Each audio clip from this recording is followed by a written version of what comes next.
Welcome, mabuhay po sa inyo lahat. Welcome po sa ating Module 2 presentation, which is the main base of your program. So very important po ang Module 2 to go forward in free-range chicken production, no? To make it very sustainable. So welcome po sa inyo lahat, no? Sa ating mga participants ngayon, mga attendees, mga OFWs, etc. No? Seminar guidelines po tayo. No? Video recording and photo taking of any part or portion of this seminar and sharing it with another person are not allowed. Non-compliance and violation of this rule will be subject to penalties or fines. This is an exclusive private seminar to farmers who enroll in Module 2. Please secure a strong internet connection because this will affect the quality of your seminar. We recommend that you use earphones or headphones for a clearer and more comprehensible audio. We will have 15 to 45-minute breaks as we progress through our seminar. The whole seminar will take approximately around 4 to 5 hours, and if the discussion is quite good, it might extend beyond 5 hours. Now, your advantage, since you have this module, you can just pause once in a while, and you have 1 week to review all of these programs in this module 2. Please have your pen and papers ready. It is very important to take down notes so that once you review again the presentation, things will be clearer for you when you proceed to the actual farming.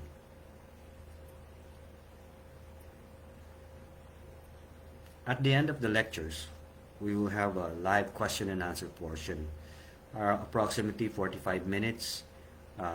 You may send your questions through the comment section. Please include your name when sending a question.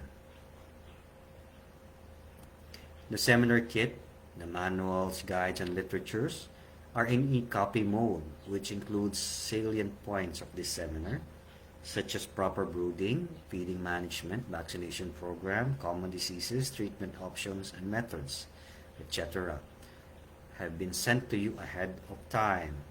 You may download and print these materials if you wish to do so. You will be given access to this module for 7 days. Please review the module and note down important points. This is one big advantage of this online seminar, which you can review anytime you want within the 7-day time frame provided. After this seminar, you will be given a set of review questions that you will have to answer and return to us within 3 days. So these questionnaires will be sent to you after this seminar, and you have to answer them before within the 3-day bracket allowed. No? Your electronic certificate will be issued and sent to you within 7 days after you submitted your answers to the review questions.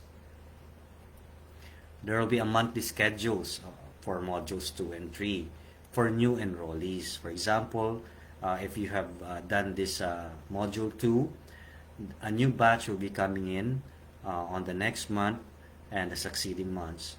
And then if you want to enroll in module 3, you just inform our Facebook page, Dominant Asia Pacific, if you're interested to do the different modules that we will be putting in this program to make your learning sustainable and continuous learning program for you. All those who are interested to proceed in Module 3, please get in touch with us via Messenger, no? Dominant Asia Pacific. For Module 4, details will be announced at a later date in our Facebook page, Dominant Asia Pacific. Okay, dito tayo sa ating actual seminar proper, no? You will see first our Dominant CZ logo, and this is the genetics that have been matched with the program that we will be doing for the Philippines for small and medium scale farming that is more sustainable for you and not too uh, cost intensive. A doable, replicable seminar farming of free-range chickens utilizing proven scientific methods. So these are the different color chickens that are available once you do this program. Now, once you see the light bulb in every slide, those are the common tips that we give to you for answering our questionnaires after the seminar, so that you will have high grades if you pay attention to this light bulb. No?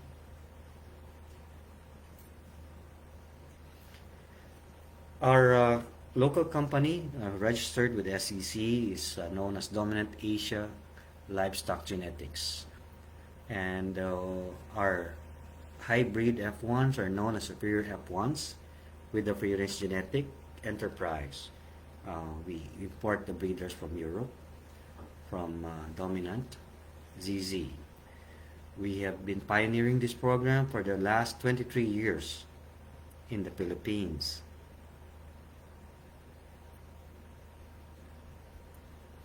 I always start with this with any presentation or a seminar with my quotation of an educated farmer is a successful farmer. So without the basic knowledge, science-based education that is proven to be sustainable, whatever farming you will do with free-range chicken will have difficulties, you know, expanding or getting high profits if you have not properly gone through the right system of education, because that will be your main foundation to make your farming successful. Educating farmers to be critical thinkers in free-range farming. This is the time that we need to be critical thinkers on what we are doing. We have to evolve around just copying whatever is in Facebook, whatever is in the web, whatever is recommended to us. We are not anymore at that level of just doing copycat system and then hopefully that it will be profitable or sustainable at the end point. No, you have to be critical thinkers. You have to know which is the right way to do it. Always remember, social media will not give you 100% reality of things. These are just snapshots of what's going to happen, or either you are, following a system that is not applicable under Philippine condition. Dominant Asia Livestock Genetics. No? We are a community-based farming that prioritize the smallholder free-range poultry farmers. So our main focus here are newbie farmers, or backyard farmers, or smallholder farmers who wants to start up as a part-time sideline, or even for projects in the LGUs. You can participate in these programs that will be applicable to what the product will be at the end point. And the product is consumable and high value. Dominant ZZ, which is our main mother unit or branch in Europe, is EU certified. Once you are EU certified, this means that your quality is good. And then there's no doubt because it passed through the quality of the European Union. So, ibig sabihin po niyan, ang kalidad po ang priority rin dito. Hindi po tayo basta-basta nag-breeding lang ng kung ano-anong genetics. It went through the right genetic program, coming from the pure lines, going through the selection, hybridization, etc. So, hindi po yan makakita lang tayo manok na pula, ihahalo natin sa manok na puti, then wala, yun na yun, no? Hindi po ganun yun. Kasi that is never sustainable. After 23 years, as proven by time and the development of this program, we would like to thank each and every one of you who have taken interest to this system. Dito po makikita nyo that we are real people who are really passionate about delivering these programs to the farmers. In the process, everybody wins because everybody's getting good food, everybody's getting good business along the way. And as you can see here, no? You can see the owner, Dr. Milan Tiller, and we made a booth a year ago, and this program is for the Filipino farming program. We can do free range of females and produce high volumes of eggs, and also the male lines, which we can produce under free range condition good quality meat. No? It matches the program that you want to do in your provinces. So, to our participants, we sincerely thank you for attending this special seminar. Everybody's welcome here. We have broad scope of participants, families, no? Housewives, who want to do a part-time production in their household so that they have good food, and farm-to-home programs that they can send their good quality eggs and meat to the different communities in the area, local areas now. We have farmers nationwide. Welcome po kayo. Retirees, ang ating mga OFWs, no? Very significant po itong mga programs na ito ngayon. And our seafarers, no? Because itong situations natin ngayon has given us a time for a new normal to be considered once we do any business or agribusiness in the future. Our police personnel, officers and soldiers of the armed forces, mga sirs, mga ma'ams sa inyo sa police force and sa armed forces, saludo po kami sa inyo, sir. Ang ating mga government employees, no? LGUs, local government units, mga self-employed, tsaka mga informal business people, no? Yung mga taong naghahanap lang ng sideline, itawid ang kanilang mga pamilya sa ganitong panahon. Welcome po kayo dito at magkaroon po ng bagong opportunity sa inyo. Private employees, professionals, teachers, doctors, veterinarians, dentists, engineers, architects, IT people, etc. No? Businessmen, church groups, NGO, and cooperatives, no? To name a few. To all our frontline workers, for your selfless dedication and relentless commitment to the call of duty, mabuhay po kayo. From Dominant Asia Pacific, maraming salamat po. Maraming salamat sa inyong binibigyan na serbisyo sa atin, no? Medical and health workers, essential workers, sanitary workers, farmers, food providers, grocery personnel, delivery teams, truckers, PNP, AFP, government employees, the media, bank workers, first responders, undertakers, security guards, veterinarians, scientists, non-profit volunteers. Salamat po sa inyong lahat.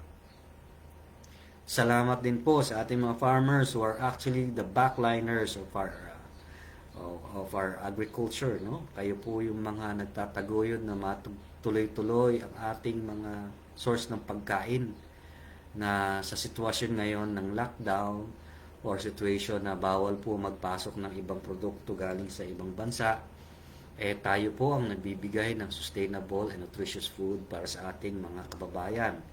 Napakahalaga po ng ating value sa sitwasyon ngayon. The new normal, no? Tawag natin siguro ay ang bagong karaniwan. No? We need to adapt or we will all perish. Kung ipipilit pa rin natin yung ginagawa natin dati at magiging successful ngayon, we have to rethink again because things are really different now. Health and safety is the main priority over anything else. Beyond, opportunities of business, beyond opportunities of entertainment or relaxation, health and safety pa rin ang priority po natin. Food is also a big priority. At this time, we saw that food overtook the value of money. Money is useless if you don't have food sa table ninyo. You have a source in your backyard. At any time magka-problem, you still have a sustainable source of food for your families. Big changes from sources of income. We will see a lot of changes from here on, and we need to be adapted to it because our priorities are families. No? So, importante po tayo. We are ready for these big changes. And maybe, yung iba ho sa inyo rito na nag-attend ng ating seminar is looking for other opportunities to earn and to have food on the table for your families. Free-range poultry, meat, and eggs are getting popular. Backyard farming, because poultry, meat, and eggs are the best and fastest way to convert feeds or grains to value-added products like animal protein. No? And egg and chicken meat are the main number one position right now as the source of animal protein that you can do in your household, in your backyard, in your communities, that you don't have to expose yourself so much outside. A lot of people in the urban and rural areas are looking for small-scale farming. Now, the demand is very clear.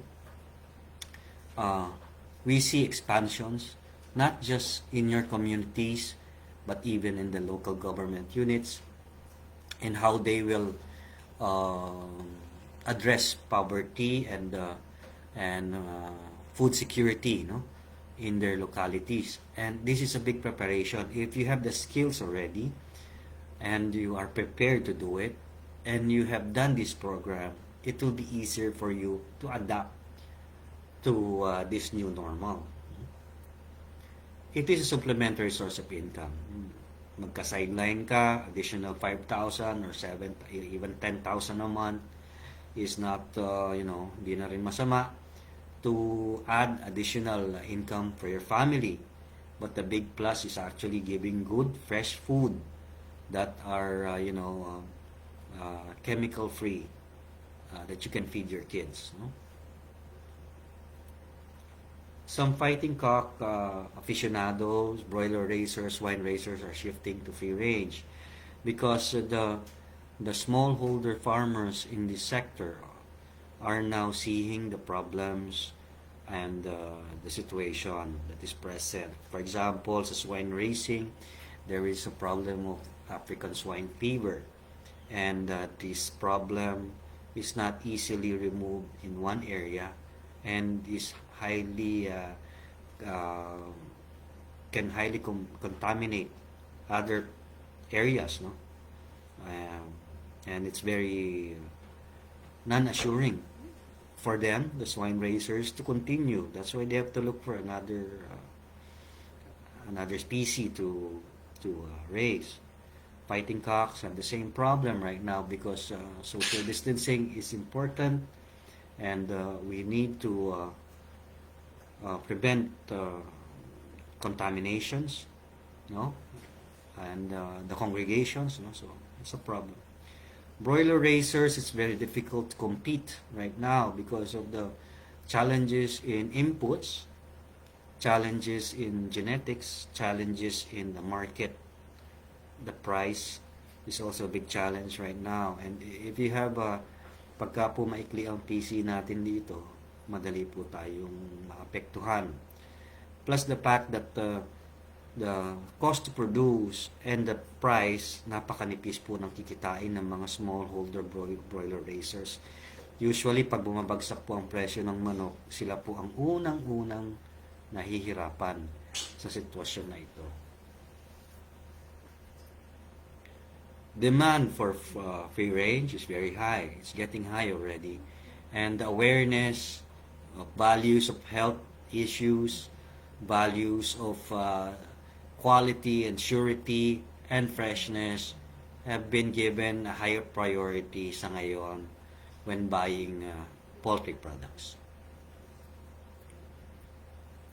I'll give you a walkthrough on the program. No, this program can be good for first-timers and smallholders. So kahit po first timer, this module has been designed to be first timer friendly, no? And smallholder farmer friendly. So yung mga hindi po nagkaroon ng experience before regarding poultry raising, specifically for free range, ito po is adaptable to you. Madali nyo pong maintindihan, no? We will talk about the chicken history, no, sa Pilipinas. Importante po alam natin yung pinanggalingan natin para alam natin yung pupuntahan natin so that you have a better appreciation and commitment to do the program, no? Life cycle of chickens. Dahil marami po sa ating first-timers, it is important that we understand the basic life cycle of chickens. So we have the same terms of references or definition of terms as we proceed, no? Important animal behaviors or poultry ethology, tawag po natin dyan, no? Studying the animal behavior of chickens is important to provide them a better farming system that is not stressful for them. Kasi stress is a very negative thing in livestock farming that can create diseases, low productivity, no, and even up to the point of mortality. So importante po naka-adapt yung ating farming sa gagawin natin na system based on their behavior. Different types and varieties of chickens so that you understand bakit po itong klaseng manok na ito ay hindi pwede sa ganitong production, bakit po kailangan na meron kang genetics na tama para ma-continue yung programa, etc. etc. Different production stages of poultry para naintindihan nyo po yung kada isang level at na-appreciate nyo po yung kada isang level at paano po yung mga critical points na dapat na maintindihan ninyo to make it run well. Breeders and selection processes, no? So kailangan natin ho yan. Inasal and meat types, no? Market potential and profitability. Dito po mag-discuss tayo tungkol sa ating meat production. Layer types naman, market potential and profitability, we're talking of the production of eggs coming from our layer hens. Methods of farming, no? Ano ba yung cage-free, free-range, pastured, and organic farming? Dito po, magkakaalaman po kung ano po yung dapat natin gawin at ano po yung mga dapat natin iwasan at ano po yung match or best for you to do in your areas. Breeding program in the provinces, no? How to create breeding centers. This is what we recommend. Even with the before the advent of these worldwide situations and challenges, no? We have been endorsing this system to compartmentalize the provinces, preventing a shutdown of a major area that can affect the simple source of chicken and eggs. We are trying to alleviate that issue by creating breeding centers per province. Profitability for breeder center, no? Planning your farming. You have to understand how you will put it in your farm lot, no? And the things that you need to prevent na para later on maging productive yung program ninyo. Biosecurity and record keeping, housing and location, equipment, brooding, growing, marketing in assault types, layering, no? And preparation for egg production, vaccination program and how to apply vaccines, herbal medications and commercial treatments in common diseases, recommended health program, cross-profit analysis of inasal type and layer type. So, paano po kumita? Dito po makikita nyo. And it can be used as a pattern once you do your production. So, tingin nyo po kasi kada area po has its own characteristics, market potentials, and market weakness. So, kailangan po naintindihan natin yan once we go into either meat production or egg production. Special tips in production, no? Community development of free-range farming in the locality. Marketing, no? Reminders, and then closing. And then we will have our question and answer afterwards. So, Our seminar, our module is very different from other seminars, siguro makikita ninyo, because we want things to be very dynamic for you. The bottom line is to make you afterwards in this module to be critical thinkers in poultry farming. Even if may mga attendees po tayo ay napakiusapan lang ng kanilang mga mahal sa buhay na nasa abroad, kahit paano magkaroon ng interest at ma-enjoy yung poultry farming through this program. Hindi po ito parang lecture system na nasa classroom ka. We are trying to adapt a system of new normal, even in how the methods that we do teaching right now. Because it's very important na yung mga essential points ay maintindihan ninyo. Bakit po? Kasi po itong investment na ginagawa nyo dito, yung time, no? And the cost, no, will be very important dahil yan pong kaalaman na yan ay hindi na po maaagaw sa inyo. Yun po yung sinasabi ko lagi sa mga iba na gusto mag-shortcut, na alam ko na yan, no? Yung mga ganyang sistema na kaya ko yan, Dok, nagsabong ako dati, nag-alaga ako ng panabong, nag-alaga ako native. Hindi po yun yung point. Ang point natin dito, ito pong kaalamang makukuha nyo rito, dala-dala nyo na po yan hanggang sa pagtanda.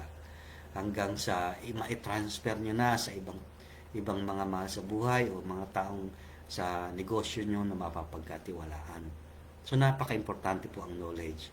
It's a small amount of time and money for the knowledge that you will gather later on. Just to settle it once and for all, which came first, the chicken or the egg? It is the egg laid by a bird that was not a chicken, by Neil deGrasse Tyson. So, nilalagay ko po ito sa aking presentation kasi minsan po tinatanong ano ba nauna, manok o itlog. So, as an astrophysicist and a doctorate scholar, Dr. Tyson, kumbaga may science-based tayo sa pagsagot niyan. Ano? At pwede nyo pong gamitin to as a point of discussion sa inyong mga customers at fellow farmers. Smallholder chicken farming, kahit sino po pwedeng gawin yan, young and old alike. No? As long as you have the passion of taking care of animals, chicken farming is the quickest way and best way to learn about livestock, basic livestock care. No? Always be properly educated before embarking in free-range chicken farming. No? So, importante po ito dahil po pagka po kayo ay nag-umpisa mali, hindi po magiging tama yan. Hanggat ginagawa nyo, mali yun. So, importante po, tama yung first step ninyo. Tama po yung sistema. And you can analyze along the way, saan ba ako makaka-adapt dito sa program na to based on my market, on my culture, on my community. No? So, kanya-kanya pong communities yan na iba-iba ang kanilang habits of buying, requiring the type of chicken, etc. etc. So, napakalaki po niyang advantage kung naiintindihan niyo po yun. These are live animals and has to be properly maintained and kept clean to prevent diseases and issues with neighbors to occur. Huwag niyo pong antayin na kayo ay magka-problema pa sa kapitbahay. Kasi ang manok po, pwede natin alisin sa inyong bakuran, pero yung kapitbahay, mahirap po alisin, di po ba? Kaya po, napaka-importante na iingatan din po natin yan at we anticipate that. Meron po kasi tayong mga ibang farmers na na-excite masyado, na-excited siya, tayo ng tayo, minsan magkakaproblema na tayo sa kapitbahay. So, iniwasan po natin yan by learning the systems here, no? And preventives. Matches small-scale ranging areas. So, kahit po 10 square meter, pwede kayo maglagay ng 5 to 8 chickens if you know how to take care of them. Which has a potential, no? Kung mga layers po yan, ng 6 to 7 eggs a day. So, may pagkain na po kayo sa lamesa, may agahan, may pangmerienda, may baon pa. Pagka po kayo kailangan lumabas o kayo may pupunta no magme-merienda, meron po kayong baon. At meron pa kayong pambenta sa kapitbahay para bumait po sa inyo ang inyong kapitbahay. Pampabait po yan, production ng itlog na yan sa inyong mga kapitbahay. Learn the program well, not from anecdotal ways. Hindi po yung sabi ng tito ko, ganito daw dapat. Sabi niya, pag gantong kulay, ay magaling daw mangitlog. Pag kulay itim po, ay magaling lumaki, madalakas Hindi po ganun yun. Anecdotal po tawag doon. Ibig sabihin po nakuha sa kwento. No? At hindi po scientific way. Sa akin po, iba ko kasi nagtataka bakit ganun po ang approach ko kasi dapat po scientific way. Ang bottom line ho rito, maging successful ho kayo. Kayong mga farmers. Okay? Hindi po sa kailangan sikat yung aking presentation. Hindi po. Ang bottom line po, kayo po ay kumita at magkaroon ng negosyo sa program na ito. And it has to be scientific. Na ulit-ulitin mo yan, ayusin mo lang yung sistema, you will have the similar results at the end. Social media is not the right venue to medicate and cure animal problems. I-remind ko lang po sa ating mga kababayan na nasa social media, no, hindi po proper na tayo ay nagbibigay ng ating reseta. Dahil po hindi ho, kumbaga ay hindi ho tayo match sa profession natin sa ating ginagawa. We need to ask a vet or a farm skilled personnel to do it.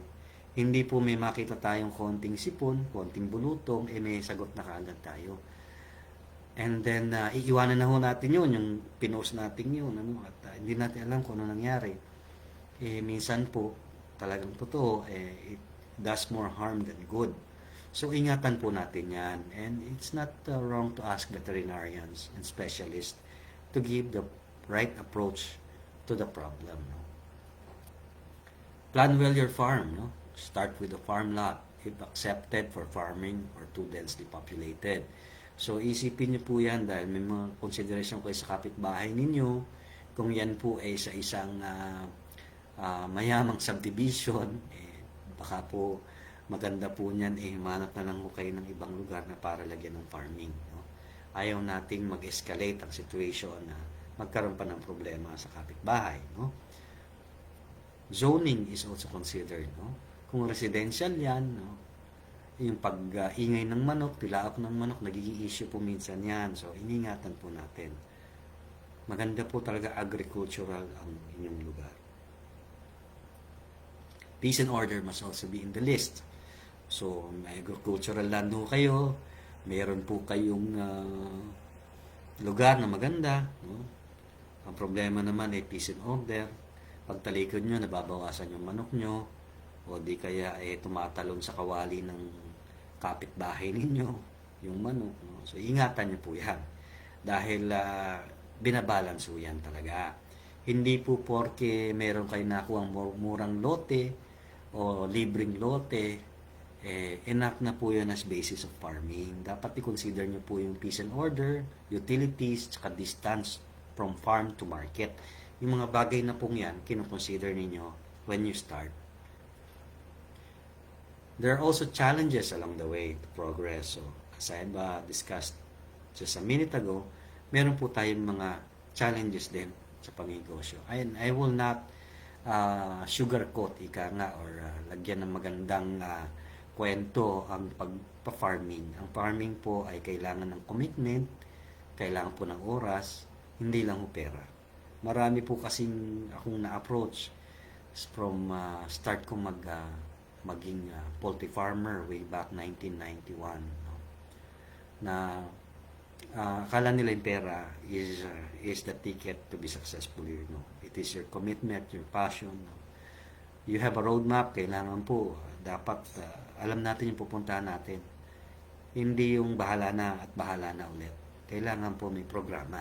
Kung desidido pong maging nasa level na maging sustainable o kumikita ng maganda dito sa farming na to.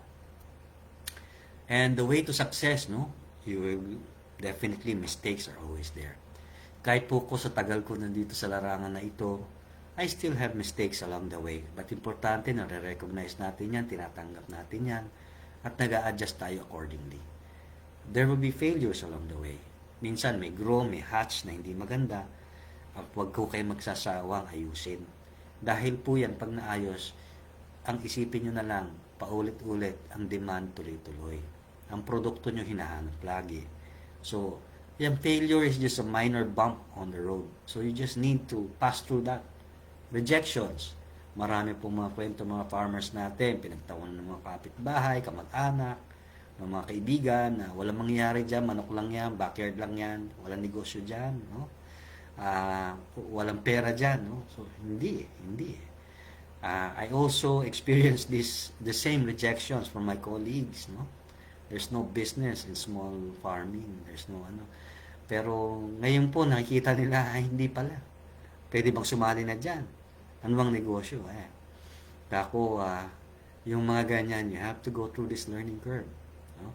Frustrations and insults. No? That is the real way to success. Kaya po yung mga hardships na nadaanan ngayon ay mga daanan lang po yan to success. Kailangan po prepared tayo and we look at the end of the tunnel all the time. Ang success po, para makarating dyan, ay parang tulay. Kailangan po, we have to reach the other half, the bridge. No? Knowledge is the main foundation to start, then followed with system skill development. So, ibig sabihin po niyan, dadaanan po natin yan, and yung system and skill establish nyo po yan para gumanda. I-develop ninyo. Proper tools are important. So, explain natin later yan. And then the production starts, then you learn and develop your farm to target market. No? So, farm to target market, ano ba yung mga specific markets lang na pupuntahan ninyo? Hindi po kailangan na conventional yan o yung mga nakikita nating sari-sari store, tindahan, etc. Hindi po. Dahil nga new norm na, hindi po talaga farm to home po ang program natin. The marketing will be a farm to home program and it will be direct and specific. No? So, hindi na ho kailangan mag-maintain ng pwesto, hindi na ho kailangan magbantay ng tindahan, kailangan po masipag lang tayo, we have the online, and we have to have fresh, good quality products para mag-repeat order. Then eventually, sustainability will be there and eventually, success. The secret towards a successful free-range chicken farming is, please, listen and follow instructions. No? We don't need to reinvent the wheel. So, yung iba ho kasi, nakita ko po rito after so many years, luto na, gusto pang dagdagan. Gawa na yung kalye, gusto pang buildan pa. O kaya ay naayos na yung genetics, gusto pang dagdagan. Ito na nga ang poproblemahin mo na nga lang yung paano gawin at i-market at kumita. Hindi mo na kailangan mag-experiment sa lahi. Gawa na di ba? So, yung mga ganung bagay, i-follow nyo lang muna yung mga gusto mag-evolve mo from this program, no? Dok, kailangan i-cross natin yan sa ganito para mas yung po mga ganung bagay, sabihin ko sa inyo, marami na akong sumubok at marami pong nagkamali at umayaw. Kung gusto nyo na papunta sa paayaw, wag na hong i-follow yung program, gumawa na lang ng diskarte. Pero ito po ang right system na nakita namin for so many years na very effective. We are a God-centered program, no? And there are basic foundations towards a successful free-range farmer.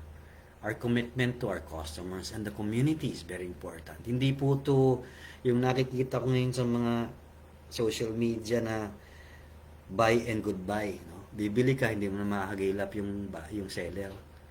Minsan nga, nagbayad ka na, hindi na militar yung seller. May mga ganyan po, mag-iingat po kayo dyan. Takot po tayo at mahal natin ang kapwa natin na dapat God-centered yung program natin. No? Hindi pwede yung buy and goodbye sa sistemang to dahil hindi po magiging successful kung hahabulin lang natin dito ay mag-ahente, no? Kumbaga, take opportunities of others. No? Hindi ko magiging successful dito.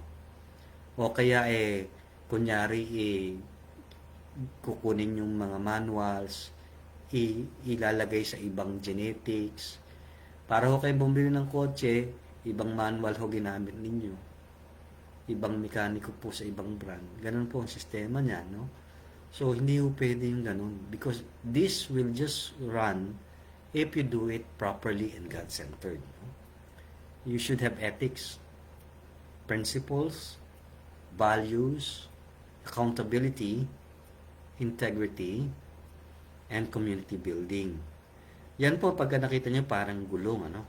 Parang sila ang mga tawag nga, cog of the wheel. So, para po umikot yan, kailangan po yung mga yan. Pag hindi po, flat po yung tire. Yun po yung nakikita ko sa iba, no? Inuuna yung kita, pagsamantalahan yung kapwa, hindi po tumatagal.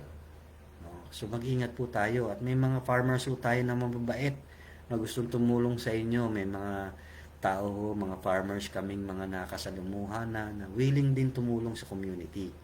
Kailangan po we have to move as one to be successful. Everybody will be successful if we move as one.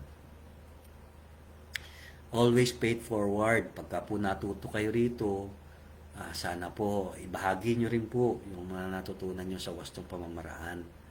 No? Noon pong 2015, ang DA po ay nagkaroon ng programa, no? Ito yung panahon ni Secretary Pro si Alcala, no? Na magkaroon ng value ang native chicken or free-range chicken production. At tong value ito ay bigyan ng halaga ng mga bangko. So dito po nakita ko na it is already time for us to, instead na yung sarili mo lang market, you can go and broaden the program and share it to the communities nationwide. Kasi nakita ho namin na opportunities are here. We just need to move as one. No? Kaya lang po hindi ho natin makakuha kung kanya-kanya po diskarte natin. Kaya po ang sa objective din po ng mga modules na to ay pagbugkusin tayong mga farmer at magkaroon ng isang produkto. Ang bottom line po rito, yung bulsa nyo, kikitain ninyo, opportunities ninyo. No? So, pagka po yan ay nasatisfy na natin, we can move to help others. No? With Secretary William Dar, no? In the poultry show in 2019, nandun po siya, pinesend ko po sa kanya yung programa, at kasama ko po si Dr. Tiller, na ipakita yung programa ay ang programang para match sa ating mga size ng farming. Hindi po yan ka-size ng malalaking company, no? Pero yan po ay match sa ating program. Kaya po napili natin ang Dominant CC na dalhin dito sa Pilipinas dahil po nakita natin pwedeng gawin ng smallholder farmer yung programa or medium scale farmer na kumita. Yung iba ho kasing farming na nangyayari sa mga backyard ay hindi kumikita. Kaya ho either nagsasara na lang, tumatahimik, o lumilipat po sa free range farming. Kasi po, hindi ho pwedeng lahat libre. May opportunities po. Kailangan we have to invest on that. And we need to help each other together with the Department of Agriculture headed by our good secretary to make sure that things are moving well in this program, in this sector. Ang ating mga alaga po, iba-ibang kulay. Yan yung mga hybrid. Pag sinabing hybrid, ay coming from certified breeders. So, ito yung tinatawag nating F1 hybrids or superior F1. No? Ito po yung mga anak na ng mga certified breeders na ini-import galing po sa Czech Republic. Dominant ZZ chickens are very calm. So, kalmante po sila, maamo, and very friendly at madali pong turuan. Yung iba ho, ginagawa pang pet yan sa bahay. Ginagawang, kung may guard dog kayo, may guard chicken ho. Pwede pong gamitin to, nakabantay sa gate. No? So, madali po silang turuan at maamo. Except, hindi nila alam mag-swimming. No? So, sa ibang bansa po, talaga pong sa kanilang cockfighting, for example, sa Thailand, they use this as a training system for their chickens, for cockfighting. Hindi ho marunong mag-swimming yung ating dominant. No? O kaya magtimpla ng kape. Alam nyo, pagka naturuan ko yung ating alaga magtimpla ng kape, yayaman na ho kayo talaga. No? Ulang na lang ho, maglaba. Pagka naturuan ko po yung maglaba, mas yayaman ho tayo pare-pareho. Yan, lalo na mga mister. Di po ba, mga mister?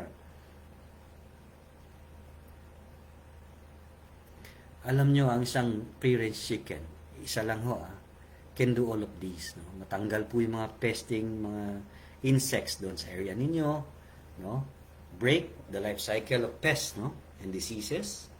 Lawn mower po yan. Yung manure po niyan can be a fertilizer.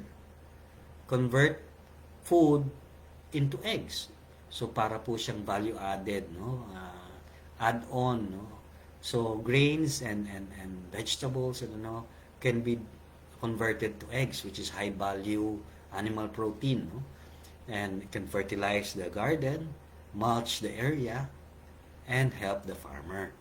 So yung pong lowly chicken, no, na minsan nakakalimutan po sa equation yan, sa development, food sustainability, agriculture, and during crisis, ay napakahalaga po sa katotohanan ng chicken.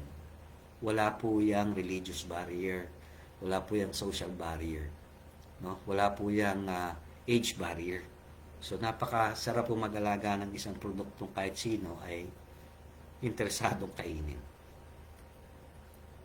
In the Philippines, we have 4-in-1 ulam na, no? Papaya, malunggay, manok, tanglad. Kita nyo, pagka yan nag-align na sa farming ninyo, meron na kayong tinola. Yun, di ba? So, meron ka lang mga basics na yan sa inyong likod ng bahay, magkakaroon kayo ng ulam. Kompleto na kayo, instant. Kaldero na lang ulam. Free-range chicken farming works better if we involve the family, especially the children. So, we encourage kids to do the farming themselves. Bakit po? Sa ngayon po, ang mga bata, kabataan, minsan, kaharap po yung computer o yung iPad, maghapon, hindi na ho alam na ang fried chicken pala ay nanggaling sa tunay na hayop. May mga bansa pong ganyan ang Pagka nakakita ng manok, matatakot. Kumbaga na i-extend na i-share natin yung value talaga ng ating produkto by knowing what a chicken is, no, to our kids. And this is establishing back to farming basics to them and helping them to learn alternative ways of having food on the table. No? Yan po, mga anak ko po doing the farming, no?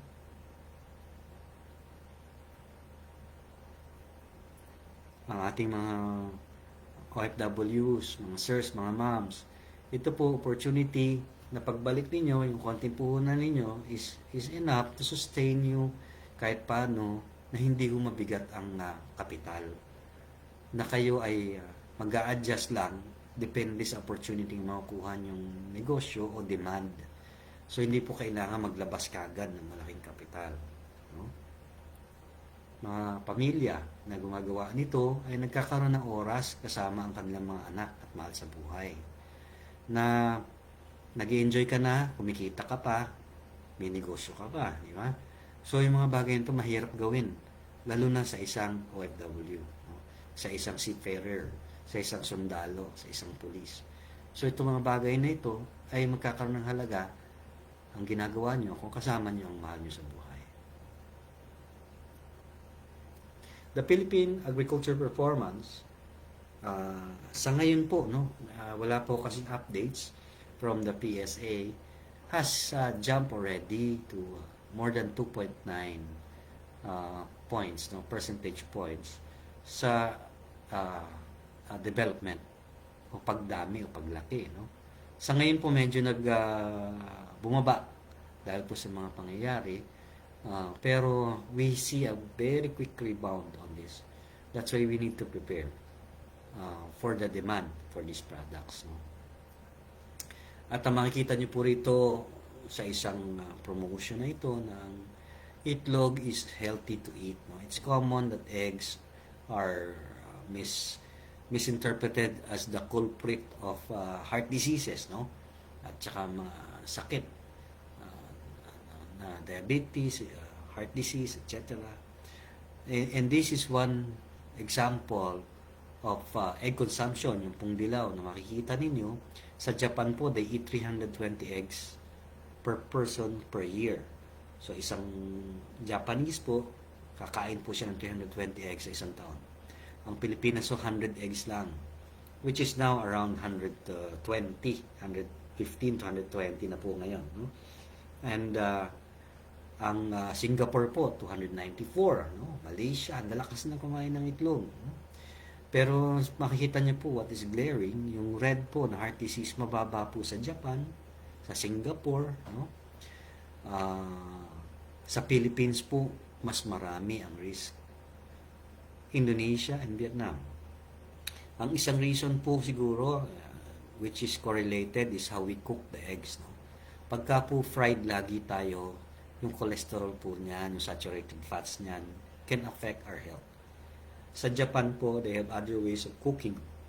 Dapat po gayahin natin yun, yung mga ganong sistema. They bake, they poach, no? They broil the egg, they mix it for baking, no? Yung mga ganong pamamaraan na makakalesen. Kasi po ang nakakadelikado sa atin ay yung mantika. Isipin nyo na lang po, sa nakaraang linggo, ilang beses kayo kumain ng pinirito. No? Prito here, prito there. So, nangyayari po, nagbibuild up po tayo ng saturated fat at can be a source of heart disease. Kaya po nilagay ko po itong slide na ito for you to understand na hindi po eggs ang culprit ng heart disease, but rather how we cook it and how we consume it. Estimated by this year, 2020, nalagpasan na po ng poultry meat ang other sources of meat, no? Or animal protein like beef, pig, and sheep, no? So, ibig sabihin po niyan na talagang ang lakas ng development sa poultry ngayon. Irregardless of whatever is happening, the demand of poultry is going very high. A short history po, no? On evolution of poultry production in the Philippines. Maganda po, meron tayong konting history. Those who cannot learn from history are doomed to repeat it. So, uulit-ulitin lang natin pagka hindi tayo natuto sa ating pinanggalingang history. Sabi yan ni George Santayana. So, importante po we learn from the past to go to the future. Sa Manila Galleon in Acapulco trade, so yung Spain, Acapulco, Mexico, Guam, Philippine trade route, has been very significant in developing the culture of the Philippines. So yung Filipino culture, malaki po ang contribution sa mga nakuha nating influences from Spain, no? And this has been practiced nationwide, no? Yung mga kulturang na ipasok sa atin ng ating mga dayuhang Kastila, no? Na dinala nila nung Spanish period. And once you see the route of the trade route, no, of the galleon trade from Acapulco, dire-diretso lang po yan, stop over sa Guam, then go to Manila. Kasi po wala pa ho tayong motorized ships niyan o mga bangka, no, or na demotor. So, dumadaan lang po yan based on northeast trade winds. No? At dito naman sa taas, ang pabalik sa rotang yon, no? Return flight o return trip. No? At makikita natin ito ang continuous source of external ng panahon ng Kastila. Although there are a lot of studies before that, Indian culture, Chinese culture, has influenced us even before the discovery of Magellan nung time ng Kastila. Pero malaki po ang continuous na nakukuhang influence galing po sa Spain. At pagka in-expand niyo po yan, yung rutang yan, no, makita niyo po galing ng Spain and a European source of products, no, and valuables are being transferred to us nung time na yon. At isa po dyan ay ang chicken. Kaya po minsan makakita kayo yung mga nakapunta sa ibang bansa, sa Europe, na yung manok kamukha ng native minsan, no? Kasi po yun po ay nanggaling sa ninuno na native, yung mga imported na dinala ng mga Kastila nung time na nagpapadala sila ng kanilang kalakal sa Manila.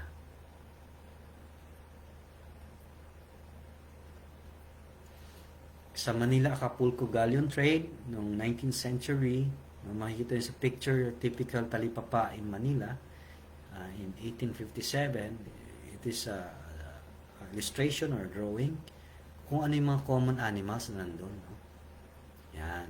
Ang value ng chicken nung time na yon ay pangsabong at pangbenta, pangkain.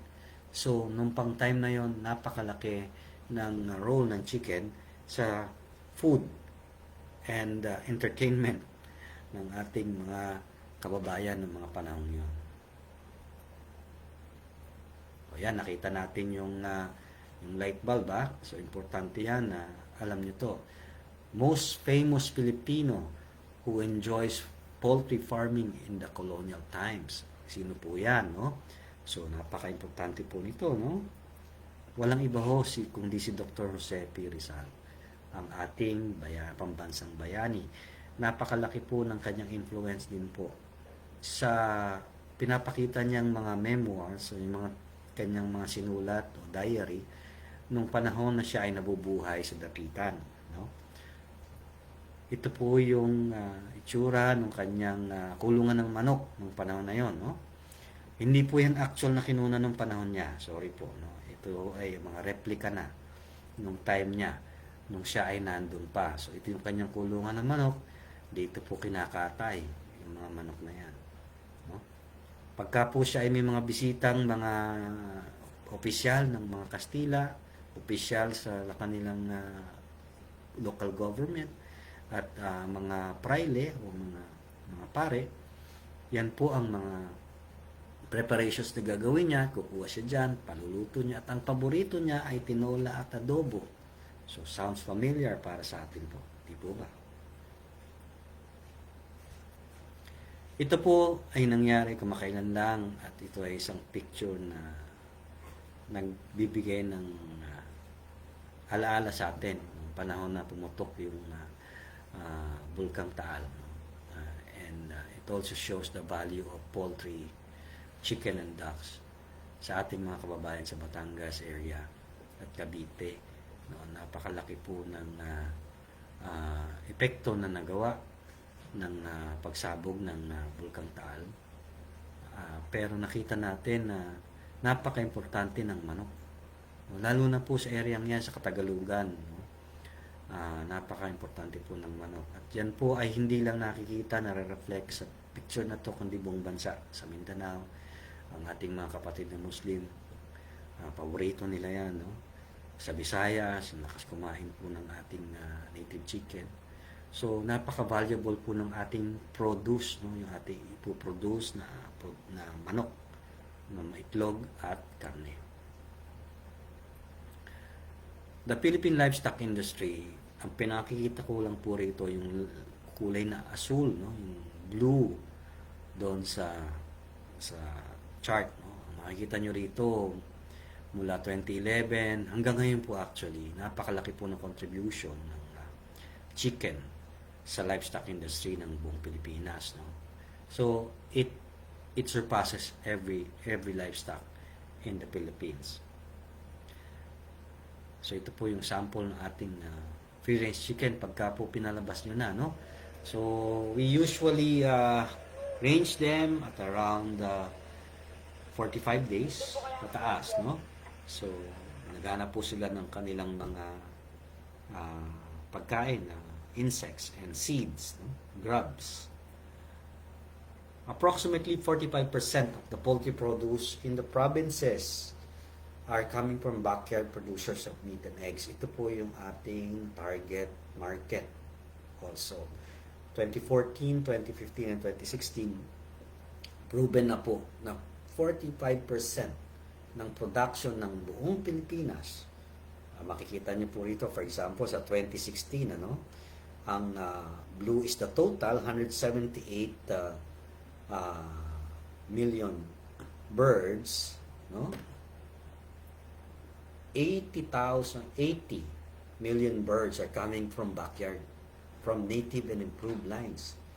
So, ang nagpapakain po sa mga provinces ay ganitong klaseng manok. No? Ang common po, pagka po nakatira kayo sa urban areas, ay yung mga nakukuha nyo sa grocery at supermarket. Pero pagka nasa probinsya kayo, ito po yung pinaka main source of chicken sa lugar na yun. No?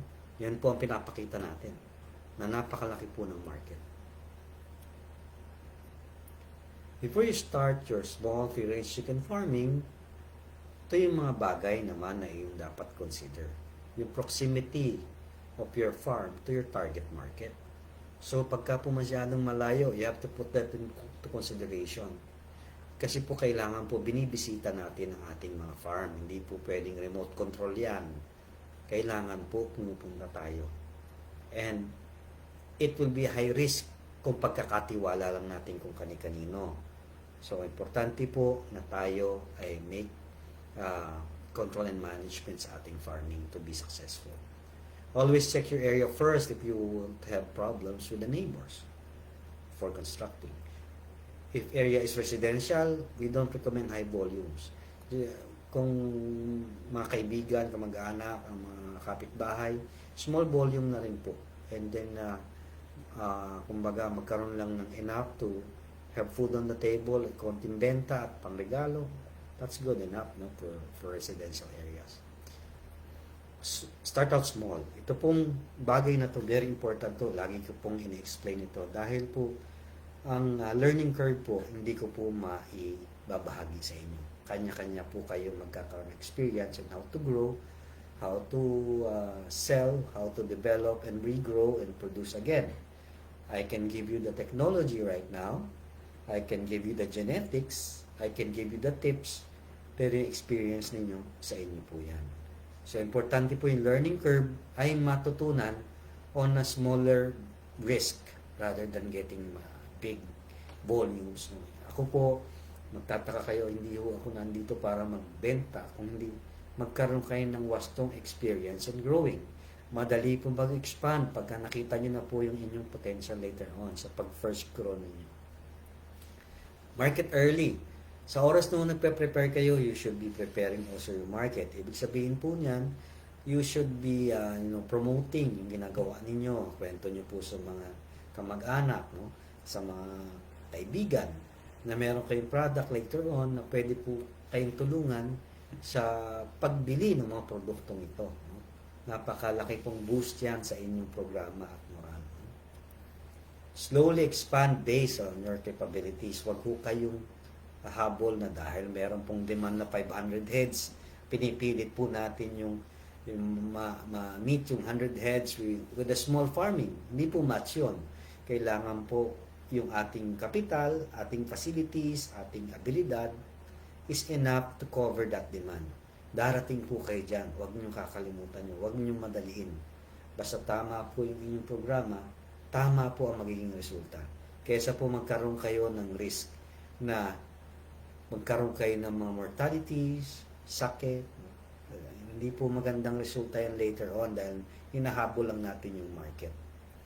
Always focus on quality and freshness of your produce. This is the main reason why your customers repeat order. Kasi po sariwa yung produkto, itlog, manok, na nakukuha nila at iba ho ang lasa ng sariwang produce. Never scrimp on the inputs, genetics, housing, management, and nutrition. Yung iba ho, lagi po nag-iisip kung paano makakatipid. Hindi ho muna gawin muna yung basic system. Pagka po ako nagsiseminar sa ibang bansa, tinatanong ako, Doctor, how much is the capital required for this to set up, for this production volume? So I'll give them the requirement. And they will just follow that requirement. Sa ibang bansa po yan. Pagka ako nag-seminar, mga kababayan po nandiyan, mga Pilipino, nag-seminar ako sa Pilipinas, minsan ang tanong, Dok, paano ako makakatipid dyan? Paano ako makaka-shortcut?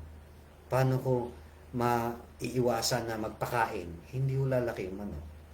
Paano po i-shortcut yung sistema na hindi ako gagastos pero kikita ko. Nako, kako. Diyan pa lang, nako, magkakaproblema na kayo. Kaya po baguhin natin yung mindset. May mga bagay po, mga tools of the trade na kailangan meron kayo na wasto to produce the specific quality and volume that you need. Hindi yung dinadaya yan. Yung iba gumagamit ng ibang lahi para dahil hindi na raw nila pakakainin. O hindi nyo nga pakakainin, hindi rin lalaki ng ganong kabilis yan. Hindi yung mangingitlog yan. O kaya pakakain ko lang dyan, puro gulay. Maya-maya nagtatanong sa akin bakit hindi lumalaki. Kasi po hindi match yung programa, hindi science-based. Always have at least 3 hours a day or 21 hours a week to care and oversee the farming and of the animals. No? Hindi pwedeng remote control. Always manage your caretaker well. Tandaan nyo, pagka wala kayo in your absence sa farm, yan po ang mga nagmamanage ng inyong investment sa farm. Kaya educate them properly. Yung ibang mga farm owners, pinatuturuan po sa amin by attending these online seminars yung kanilang mga caretakers para maintindihan po ang tamang sistema. Dahil po napaka-importante po nun, a very small investment to make your program successful. Go as you grow, slowly but surely. Ganyan po, no? Huwag mamadaliin. Ang success is not done overnight. There's no such thing. It has to go through knowledge, wisdom, age, and understanding of things to make your program successful. Involve yourself in our community. Two-way system of business growth and development. You share the program together. Huwag niyong problemahin yung later on, problema kayo sa market. Hindi po, ang produkto niyo po ay kinakain, kinukonsume. At yung product nyo naman ay hindi naman makakarating yan sa 150 kilometers, 200 kilometers away from you. Doon lang po sa area ninyo is enough for you to have your product be consumed at kumita kayo. So, wag na ho tayo masyadong mag-jump patalon-talon na export, magbenta kung taga Luzon kayo Mindanao, magbenta from Mindanao. Wag na ho, hindi po ganun kadali yan, number 1. Number 2, be focused on the basics. Stratify your business near your area which have more control rather than going out beyond your area and influence. That will not be a successful campaign. No? Importante po yan. So, introduction to the life cycle of chickens para sa mga first timers po. No? Ano ba yung mga klase ng manok? And based on their ages. No? Diyan po makikita nyo yung life cycle. And we will discuss this in a few minutes. We will just have a break.